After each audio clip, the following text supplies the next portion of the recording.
பேய் பிசாசு பயம் யாருக்கு? பொதுவா ஒரு ஜாதகத்துல இந்த பேய் பிசாசை பயன்படுத்தக்கூடிய கிரகம் ராகு தாங்க. சரிங்களா?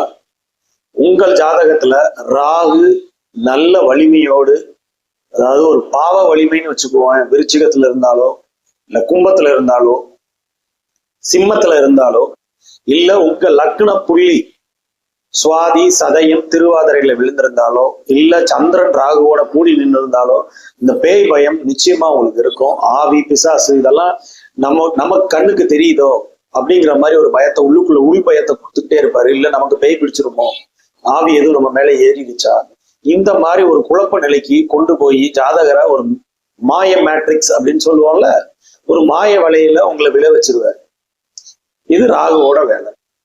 சரிங்களா? சோ அந்த மாதிரி இருக்கிறவங்க கடவுளை கும்பிட்டுக்கிட்டு இதெல்லாம் ஒண்ணு இல்லை, கிரகத்தோட வேலைதான் அப்படின்ட்டு உங்க வேலையை நீங்க